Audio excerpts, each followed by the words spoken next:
देश में जिन 5 राज्य विधानसभाओं के चुनाव अगले साल शुरू में होने हैं, उसमें कुछ विधानसभाएं तो ऐसी हैं जहां लगभग माना जा रहा है कि एक तरफा बातचीत हो रही है, लेकिन सबसे चर्चा में 2 ही विधानसभा मानी जा रही है, सुनी जा रही है, देखी जा रही है।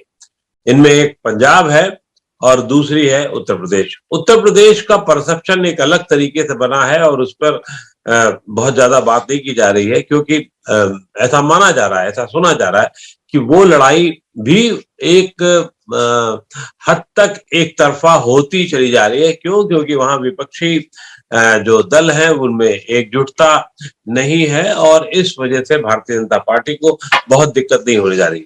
लेकिन पंजाब में क्या होने जा रहा है ये शायद बहुत कम लोग बता पा रहे हैं, समझ पा रहे हैं।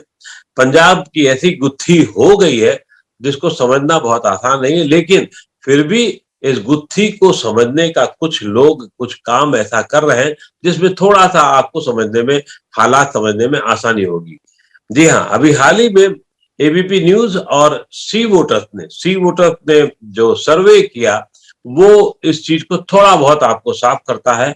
और सी वोटर्स का सर्वे किसी और ने नहीं बल्कि यशवंत देशमुख जी और उनकी टीम ने किया है। यशवंत देशमुख जी जो पिछले 3 दशकों से इस काम में लगे हुए हैं और मुसलसल लगे हुए हैं, लगातार लगे हुए हैं, और वो आपको संभवतः आपकी जो आपके सवाल हैं उनको हल करने की कोशिश है। बहुत बहुत आभार यशवंत जी आपका कि आपने इतने व्यस्त समय में और हम लोगों के लिए नवोदय टाइम्स पंजाब केसरी के लिए समय निकाला। यशवंत जी, अब पिछली बार की तुलना में और साल महीने भर बाद जब आप फिर दोबारा आपने सर्वे किया है, क्या आपको बदलाव दिखता है? क्या वो बदलाव सिर्फ चन्नी के मुख्यमंत्री काल के आने के बाद की स्थिति को लेकर के है या कुछ और भी? देखिए भाई, लास्ट जब हम लोग ने बात की थी 1 महीने पहले, उस समय मैंने आपको एक लाइन बोली थी कि अगर ये कांग्रेस ने ठीक से कार्ड खेला तो ये पंजाब का मायावती मूवमेंट हो सकता है। ये मैंने एक बोली थी और इस महीने के जो आंकड़े हैं वो काफी हद तक उस लाइन को सही साबित कर रहे हैं, क्योंकि पंजाब में अगर आप ऊपर से देखेंगे तो शायद आपको लगेगा कि आंकड़ों में बहुत बदलाव नहीं लग रहा है, जो पिछले महीने था और जो इस महीने है। लेकिन दरअसल क्या है कि वो बदलाव ऊपर से भले ही न दिखाई दे, लेकिन नीचे जैसे मथनी लेके लस्सी लपेट दी गई हो, बिल्कुल ही अलग किस्म की केमिस्ट्री नीचे हो गई है सारे वोटों के बंटवारे में। मसलन जो दलित वोट, आज से 3 महीने पहले जब ट्रैकर में आपने पहली बार मुझसे बात की थी, उस समय दलित वोट पंजाब में ज्यादातर उम्मीद थी कि एक हिस्सा उसमें आम आदमी पार्टी को जाएगा और एक हिस्सा बहुजन समाज पार्टी के साथ में जो अकालियों का अलायंस हुआ है उसको जाएगा। कांग्रेस के पास में दलित वोटों का बड़ा हिस्सा नहीं था, उनके पास में जट सिख मतदाताओं का ही एक बड़ा वोट था। अभी स्थिति यह है, चन्नी जी के आने के बाद एकाएक पंजाब में दलित वोटों का सर्ज कांग्रेस की ओर हुआ है। उस हिसाब से आइडियली कांग्रेस के वोट पिछले वोट से और 10-15% बढ़ जाने चाहिए थे, लेकिन वैसा नहीं हो रहा है, क्योंकि जैसे जैसे दलित वोट कांग्रेस की ओर आ रहे हैं वैसे वैसे जट सिख मतदाता कांग्रेस से दूसरी तरफ जा रहे हैं। तो एक तरह से वो इक्विलिब्रियम बना हुआ है, लेकिन नीचे के बेस कंपोजिशन सारे हिल गए। तो पंजाब इस मामले में बहुत ही ज्यादा अटपटा, भ्रामक और विचित्र चुनाव लगने जा रहा है और आने वाले दशकों तक पंजाब की राजनीति इस डिसीजन से के कारण अफेक्टेड रहेगी, ये बहुत क्लियर है।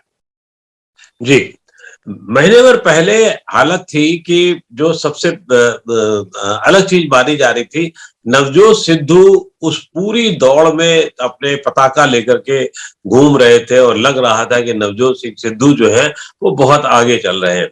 लेकिन चन्नी के आने के बाद वो पताका, लगता है बटन जो है वो चन्नी के हाथ में आ गई है। मुख्यमंत्री पद ही नहीं याद आया, बल्कि लोगों के दिमाग में परसेप्शन भी हाथ में आ गया, उनके पक्ष पे चला गया।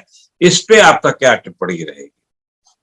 देखिए, 3 महीने पहले जब हमने पहली बार बात की थी उस समय नवजोत सिंह सिद्धू लगभग 15-16% के आसपास उस पूरे महीने में ट्रेंड कर रहे थे 3-4 महीने पहले, और अधिकतम उनका अंक जो गया था पिछले 12 महीनों में वो करीबन 20% तक गया था। आज की तारीख में वो घटते घटते 15 से 14, 18, 11, 10 होते होते वो 5% पे आ गया उनकी रेटिंग। चन्नी साहब जो 3-4 महीने पहले मुश्किल से 1-2% हुआ करते थे, वो मुख्यमंत्री बनने के बाद में जैसे लगा कि एकदम बुर्ज खलीफा की तरह से उनकी रेटिंग बढ़नी शुरू हुई और इस समय वो 30% के आसपास पहुंच चुके हैं।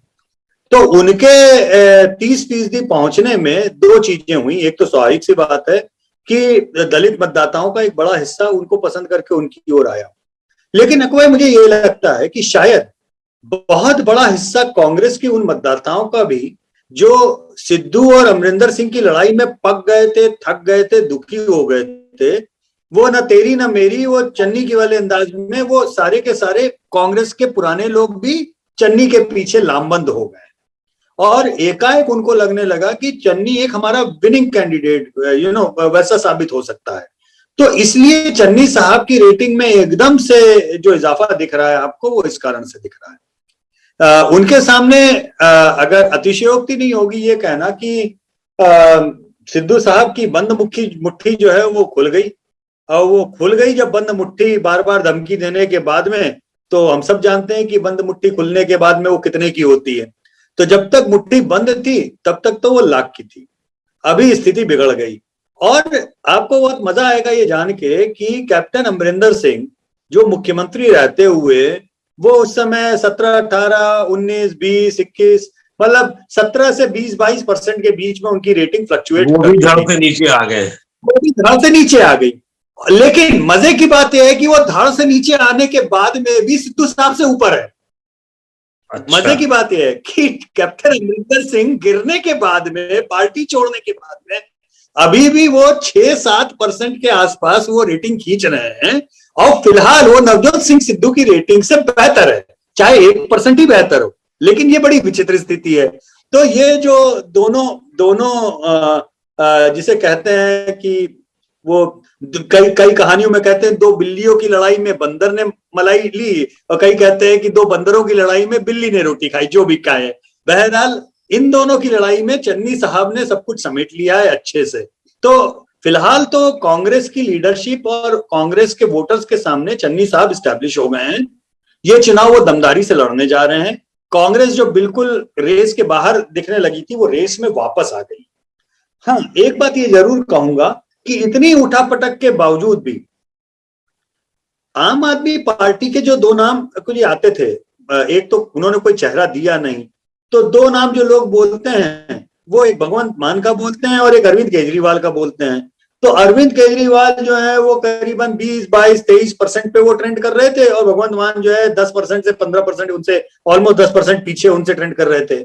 लेकिन इन दोनों के नामों को जोड़कर के जो संख्या है वो करीब करीब 35% के आसपास बैठती है। वो 35% 3 महीने पहले भी थी और आज भी है। तो ये समझ में आ रहा है कि समहाउ मुझे ऐसा लगता है कि आम आदमी पार्टी का जो ग्राउंड स्वेल है वो अभी भी उतना ही बरकरार है। कांग्रेस रेस में वापस आई है। अब यहां से ये देखना होगा कि क्या आम आदमी पार्टी कोई सीएम का चेहरा उचित तौर पे ठीक ढंग से देती है या नहीं देती, और अगर नहीं देती है तो क्या ये ग्राउंड स्वेल उनके लिए बना रहेगा या फिटर ऑफ हो जाएगा, और अगर वो सीएम का चेहरा देती है तो क्या ये और ज्यादा आगे बढ़ जाएगा, क्योंकि जब वो चेहरा देंगे तो स्वाभाविक सी बात है वो बताने वाले या तो चन्नी साहब का नाम बताएंगे या सुखबीर बादल का बताएंगे या आम आदमी पार्टी के उस कैंडिडेट का नाम बताएंगे। तो ये 3 लोगों की लड़ाई में कौन क्लियर लोगों की पसंद आती है वो तब हमें समझ में आएगा। अमरिंदर सिंह एकदम से धड़ाम से नीचे गिर गए हैं, लेकिन क्या ये माना जाए कि अब अमरिंदर सिंह जो दांव खेल रहे थे कि साहब किसानों को लेकर के कुछ सरकार, केंद्र सरकार कर देगी और उसके बाद भारतीय जनता पार्टी उनके पीछे आ जाएगी, वो उनके साथ चुनाव लड़ लेंगे, वो संभावनाएं क्या खत्म हो गई है? एक सवाल ये है।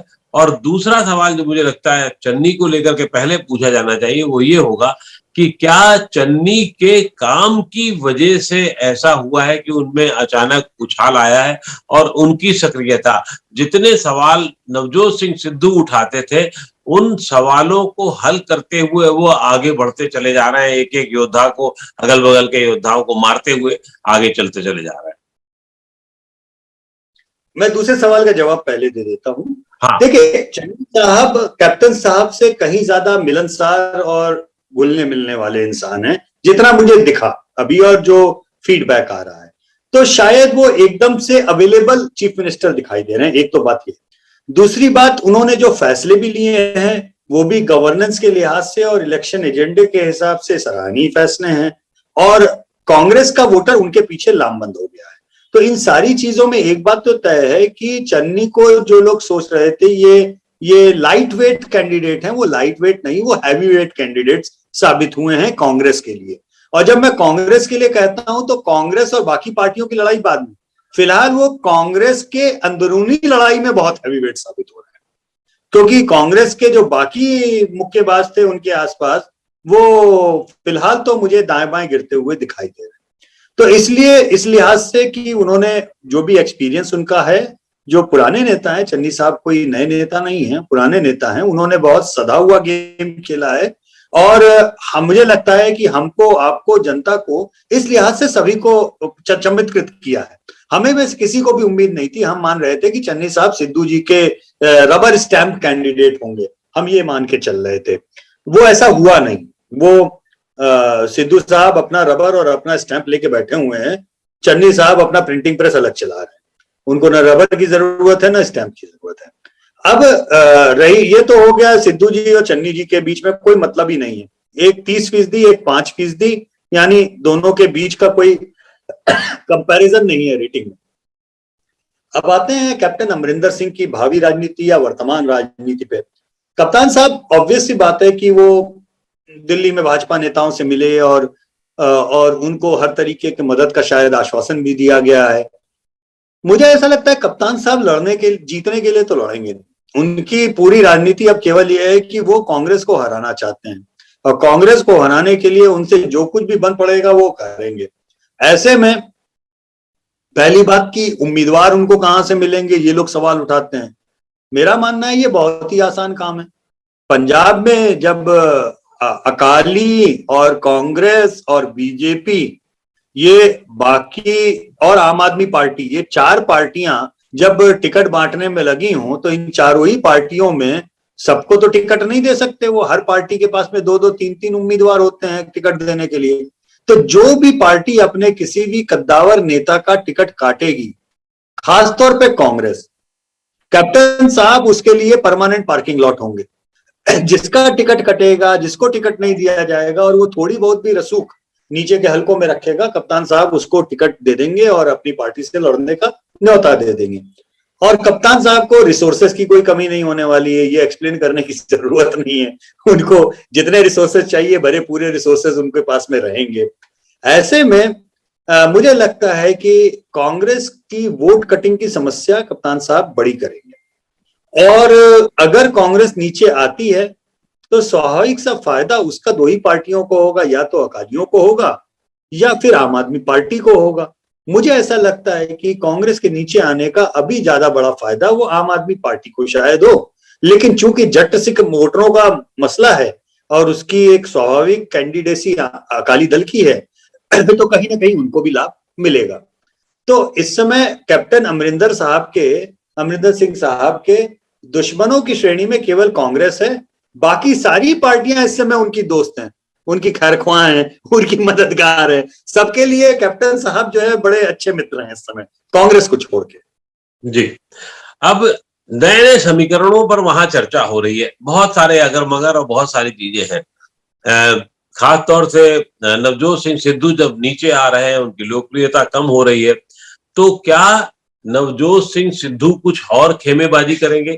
अभी भी स्पष्ट नहीं है कि वो, ठीक है कि उन्होंने अपना कमंडल जो है वो एक जगह पर रख लिया है, इस्तीफा तथाकथित वापस हो गया है, लेकिन चन्नी की बढ़ती लोकप्रियता कितनी वो पचा पाएंगे, ये एक बड़ा सवाल है। तो क्या वो किसी और खेमे में जाएंगे? क्या आम आदमी पार्टी नवजोत सिंह सिद्धू ऐसे आदमी को पचा पाएगी, और नवजोत सिंह सिद्धू का व्यक्तित्व और आम आदमी पार्टी में और व्यक्तित्व उसमें मेल हो पाएगा?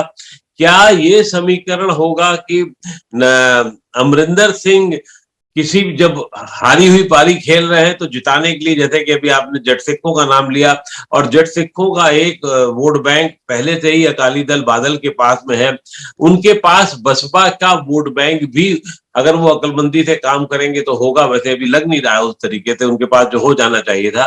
तो क्या वहां आगे पीछे करके कुछ कर सकेंगे? तो बहुत सारे समीकरण हैं, कौन कहां कैसे जुटेगा, वो समीकरण क्या क्या आप बनते बिगड़ते देख रहे हैं? देखिए, आपने अभी बसपा वाला समीकरण जो अकालियों का बोला वो तो बिगड़ गया है मेरे हिसाब से। कल उस दिन कार्यक्रम में मैंने बसपा अकाली दल के जो नेता आए थे उनसे मैंने पूछा भी 2 बार कि क्या बसपा के साथ में आपका टाई अप अभी भी कायम है, या आपको लगता है कि अब जो भी सीट आप बसपा के लिए छोड़ेंगे वो एक तरह से कांग्रेस को गिफ्ट होगी। तो उसका उन्होंने जवाब नहीं दिया, वो गोलमोल ढंग करके जवाब देके चले गए। स्वाभाविक सी बात है कि अब बसपा वाला फैक्टर उस लिहाज से काम नहीं करेगा जैसा अकाली दल सोच रहा था। दलितों का इस समय वहां पर सर्वमान्य नेता चन्नी हैं और इसमें आश्चर्य नहीं होना चाहिए। पहली बार इतनी दलित कोई मुख्यमंत्री बना है और लगभग लगभग हर तीसरा वोटर पंजाब में दलित है, उनको इतना बड़ा नेतृत्व का चेहरा मिला, तो अगर वो लामबंद होते हैं तो इसमें आश्चर्य क्यों होना चाहिए? ये कोई बड़ी बात नहीं। दूसरी बात कि अब इक्वेशंस जैसे पलट रहे हैं, इसमें नीचे से जैसा मैंने बोला, ऊपर से भले ही वो लगे देखने में सब पहले जैसा है, पहले जैसा कुछ नहीं है। जिसे वो म्यूजिकल चेयर कहते हैं ना, वो एक तरह से ऐसे म्यूजिक रुका और हर कोई किसी दूसरी कुर्सी पे बैठा हुआ था, और एक व्यक्ति जिसके पास में कुर्सी नहीं थी वो कैप्टन अमरिंदर सिंह थे।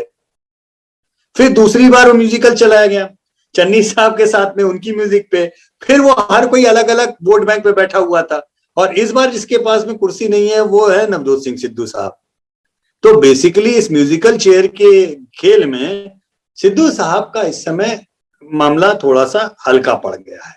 कहने वाले तो बहुत सारे हमको बातचीत के लिए, जब एनालिस्ट जितने बात करता हूं मैं ऑफ द रिकॉर्ड ही बात करके एक्सपर्ट से समझने की कोशिश करता हूं, कई सारे कांग्रेसी नेताओं ने मुझे ये बात कही कि सिद्धू साहब का इस बार का रेजिग्नेशन स्वीकार ही कर लिया होता तो पार्टी के लिए ज्यादा बेहतर होता। तो ये भी समीकरण सुनने में आते हैं। हालांकि एक चीज मैं आपको कह सकता हूं कि पंजाब के चुनाव में इस बार किंग मेकर वहां का हिंदू वोटर होने वाला है, और हिंदू वोट पंजाब में आप जानते हैं कि बड़ी तादाद में है, तकरीबन 40% हिंदू मतदाता है वहां पर, और हिंदू मतदाताओं को एज ए वोट बैंक या एज ए डिसीजन मेकर केवल बीजेपी ने एक जमाने में किया, और उनकी और अकाली की पार्टनरशिप जो चली उसमें ये सोची समझी पार्टनरशिप जट सिख मतदाता और शहरी हिंदू वोट इन दोनों को मिला के चली। अब एक बड़ी विचित्र स्थिति है कि पंजाब की राजनीति में हीरो सारे हैं, विलन केवल एक है। विलन इस समय पंजाब की राजनीति में है बीजेपी, फार्म लॉज के कारण, कृषि कानून के कारण जो मानी जा रही है वहां पे। अब ये कुछ ऐसी विचित्र बॉलीवुड की पिक्चर जैसा है जिसमें 3 हीरो हो, एक हीरोइन हो और एक विलन हो, और पिक्चर की शुरुआत के पहले सीन में जो विलन है वो मर जाए। अब कहानी 3 घंटे में आप क्या देखेंगे और कैसे देखेंगे, ये बड़ी विचित्र स्थिति है, क्योंकि विलन है ही नहीं, विलन रेस में नहीं है जिसके खिलाफ आप पब्लिक का गुस्सा, इमोशन पकड़े और बोले इस विलेन को साहब मैं हीरो हूं मैं मारूंगा। पब्लिक कह रही है विलेन तो पहले ही मर गया, अब तुम क्या मारोगे? अब वो तीनों हीरो आपस में लड़ रहे हैं। अब ये बड़ी ही अजीब सी जो है वहां की फिल्मी कथा हो गई है। इसमें अंत में मुझे लगता है कि काफी हद तक दारोमदार हिंदू मतदाताओं पे आएगा। पिछली बार हम सभी जानते हैं कि लास्ट में हिंदू वोटों का पोलराइजेशन था जो कांग्रेस को मदद कर गया, और अकाली दल की जो वेव थी वो एकदम फिसल गई। इस बार भी हिंदू वोट, लेकिन गलती कांग्रेस के जो समर्थक या जो उनके सहानुभूति रखने वाले हैं वो अपनी केवल एक गलती कर रहे हैं सोचने में। पिछली बार जो हिंदू वोट उनको एक पर्टिकुलर स्ट्रैटेजी के तहत अनायास मिला था, वो उसको अपना बेस वोट या कैप्टिव वोट मान बैठे हैं, जबकि वो कांग्रेस का वोट है नहीं। तो वो मजबूरी में कांग्रेस को दोबारा देगा कि नहीं देगा ये हमें पता नहीं, लेकिन कांग्रेस के कैलकुलेशन में मैं अक्सर ये देखता हूं कि वो गलत ये एक तरह से गलतफहमी में है कि वो पिछली बार टैक्टिकल पड़े हुए वोट को अपना कैप्टिव वोट मान बैठे हैं, जो कि इक्वेशन में वैसा नहीं है। अंत में वो हिंदू वोट ही डिसाइड करेगा, और उसमें ये डिसाइड करेगा कि अगर उन्हें लगा कि नहीं सबके बीच में चन्नी साहब ही कर सकते हैं, तो वो चन्नी साहब के साथ में खड़े हो जाएंगे, कांग्रेस निकाल देगी। अगर उनको लगा बीजेपी तो आउट ऑफ गेम है, लेकिन हमारे तो पुराने अलायंस पार्टनर अकाली हैं, और हमारा, क्योंकि भाई देखिए दशकों तक उन्होंने साथ की राजनीति की है, तो नीचे के जो इक्वेशंस है सारे उनके कार्यकर्ताओं के आपस में मिले हुए हैं। अगर उन्हें लगा कि नहीं सत्ता में भागीदारी हमें अकालियों से मिल सकती, तो अकाली के साथ लड़ जाएंगे। और अगर अरविंद केजरीवाल किसी तरह से उनके मन से ये डर निकालने में कामयाब हो गए कि ये पिछली बार का वो एब्रेशन था, वो जो खालिस्तानी मतदाता या खालिस्तानी सेंटिमेंट के लोग हमारे साथ में जुड़े थे, वो दरअसल हमारी मूल पॉलिसी नहीं है, और देखिए हमें दिल्ली में तो सारे हिंदू वोट देते ही हैं, आप हमसे क्यों डर रहे हैं। अगर ये बात अरविंद केजरीवाल कामयाब हो गए समझाने में, तो हिंदू वोट अगर साथ में लग गए आम आदमी पार्टी के एक हिस्सा भी, तो उनको बहुत लाभ होगा। तो किंग मेकर इस बार हिंदू वोट होने जा रहा है। यहां से अगले 2 महीने 3 महीने आप ध्यान रखिए कि हिंदू मतदाताओं को लेकर के कौन क्या पॉलिसी इख्तियार कर रहा है। लेकिन हिंदू मतदाता जो है वो अभी पंजाब में बिल्कुल चुप बैठा हुआ है। कोई भी हिंदू से, आप अगर हिंदू मतदाता से बात करने की कोशिश करें तो वो कुछ बात करने को तैयार नहीं है। मैं खुद जब पंजाब गया तो मैंने देखा, मैंने बात करने की कोशिश की, गला वो नहीं चल रहा है जी, देखेंगे आगे जी। तो वो उस मुद्रा में है। क्या उसकी संभावना है? एक ये बिल्कुल सही आपने बात पकड़ी कि आम आदमी पार्टी को भी वो दे सकता है क्योंकि उसके बाद में है, लेकिन क्योंकि उनके साथ एक पुराना रिकॉर्ड है। क्या वो समीकरण बादल के साथ, बादल दल के साथ जुड़ सकता है? और हमें ये नहीं भूलना चाहिए कि अकाली दल पुराना खिलाड़ी है, उस दौर का खिलाड़ी है जब वो बहुत ही रणनीतिक तरीके से, खासतौर से सुखबीर बादल को जितना जानते हैं हम सब लोग, वो बहुत ही कैलकुलेटिव आदमी है। हो सकता है अभी वो पल्स नहीं पकड़ी जा पा रही हो, जटसिक वोटों की वो उसके वोट बैंक को समझना आसान नहीं होगा। अब जब शेड्यूल कास्ट का वोट जो है एक तरफ जा रहा है, दलित वोट एक तरफ जा रहा है, तो जटसिक कहीं वोट किस तरीके से कहाँ जाएगा? क्या वो आम आदमी पार्टी को जाएगा, या अकाली दल बादल अगर बहुत पीछे है तो कह रहा ठीक है, अगर यही करना है दलितों का एक चेहरा, अगर चन्नी मुख्यमंत्री बन गए तो फिर वो एक स्थायी चेहरा हो जाएंगे। स्थायी चेहरा का मतलब पंजाब की राजनीति में दलितों का एक बड़ा चंक होगा जो हमेशा कुर्सी की मांग करेगा। तो उसको ना बनने देने के लिए वो आम आदमी पार्टी के पास चला जाएगा। तो ये भी कुछ अगर मगर है जिसपे आपकी क्या दृष्टि कहती है? नहीं, एक तो बात आपने बहुत सही बोली कि अकाली दल का बहुत पुराना सेटल्ड बेस है, और उसको कम करके आंकना ये मूर्खतापूर्ण बात होगी। ये कोई भी नहीं करना चाहेगा, और एज एन एनालिस्ट तो मैं कतई नहीं करना चाहूंगा, क्योंकि किसी भी पार्टी के पास में जब 20% का एक बेस वोट होता है तो बाकी वोट उसको विनिंग एज में ज्यादा मदद करते हैं। अब पिछले 30-35 सालों की उनकी राजनीति यही रही है कि 20-25% का अपना बेस और 10 से 15% का बीजेपी का बेस, ये मिलाकर के 40% की वोट की जो राजनीति उनकी रही है, 40 से 45%, उसके ऊपर वो हमेशा जीते जब भी जीते। इस बार बीजेपी आउट ऑफ इक्वेशन हो गई है। हालांकि एक बात मैं ये भी कहना चाहूंगा कि अगर आपके दर्शकों को चुनाव के बाद में बीजेपी की 0 सीट लेकिन बीजेपी के बड़ी संख्या में वोट दिखाई दे तो आश्चर्य मत कीजिएगा। उसके कारण 2 होंगे कि बीजेपी दशकों के बाद में पहली बार 117 सीटों पर चुनाव लड़ेगी, तो जहां जहां पर भी उसका होगा, हो सकता है कि संघ और उनके संगठन और जो हिंदू वोटों के जो चुप लोग हैं वो ये कहें कि भाई ऐसा है, बाकी तो सब कर ही रहे हैं, हम अपनी ही पार्टी को स्टिक करते हैं, अदरवाइज हमारे आगे हमारी कौन सुध लेगा। At the end of the day ये हम ना भूलें कि पंजाब में हिंदुओं की नेचुरल चॉइस वाली पार्टी तो बीजेपी रही है, और बीजेपी के कारण अकालियों को वोट पड़ता रहा है। और पिछली बार भी जो कांग्रेस को शिफ्ट हुए वोट, तो कहा तो यही जाता है कि स्ट्रेटेजिकली वो वोट संघ और बीजेपी ने शिफ्ट कराए। तो ये मत आश्चर्य कीजिएगा कि अगर हिंदू वोट बोले बड़ी तादाद में कि ठीक है साहब बाकी ठीक है, लेकिन एक 8-10% उसमें से ये बोले कि हम तो भाई बीजेपी को ही वोट देंगे। क्योंकि हम सभी जानते हैं कि ये जो किसान आंदोलन है, ये पहले पूरे किसान का आंदोलन था, फिर उसके बाद में धीरे होते होते पंजाब, हरियाणा, पश्चिमी उत्तर प्रदेश का आंदोलन बना। अब उसके अंदर भी उसकी ब्रांड आइडेंटिटी जाट और जट सिखों के आंदोलन की होती जा रही है। तो ये अपने तरीके के काउंटर पोलराइजेशन भी को उसको भी जन्म देता है, अलग किस्म के। हम ये मान के ना चलें कि सारे लोग उस आंदोलन में उनके साथ में ही हैं। तो इसलिए वो एक अलग इक्वेशन होगा। हालांकि बीजेपी की सीट जीतने की संभावना, एक भी सीट जीतने की संभावना लगभग शून्य ही है। वो 0 से 1 हम इसलिए देते हैं क्योंकि एक सीट की प्रोबेबिलिटी कहीं अंधे चुपके कहीं भूले खाने लग जाए, वो हमेशा रहती है। लेकिन आपने जो बात बोली कि क्या अकालियों के साथ में हिंदू वोट जा सकता है, जा सकता है, नेचुरली गया है बीजेपी के कारण। लेकिन उस जाने के लिए सीधे तौर पे न सही तो भी परोक्ष तौर पे ही सही, अकालियों को, अकाली दल के नेताओं को और बीजेपी और संघ के लोगों को कोई एक अंडरस्टैंडिंग कुछ ना कुछ बना के रखनी पड़ेगी। और फाइनली मैं ये भी कहना चाहूंगा कि देखिए, अकाली दल को मैं कम नहीं आंक रहा हूं, मैं लगातार कह रहा हूं कि इस समय वो रेस में भले ही पीछे हों, लेकिन उनका अपना बेस है। दूसरी चीज, अगर कहीं खुदा ना खास्ता हंग असेंबली आ गई तो अकाली दल किंग मेकर होगा पंजाब में। ये भी तो हम देखें। हम बार बार कहते हैं कि भाई आम आदमी पार्टी आगे है, कांग्रेस बहुत पास में पीछे है उसके, ठीक, और अकाली नीचे है।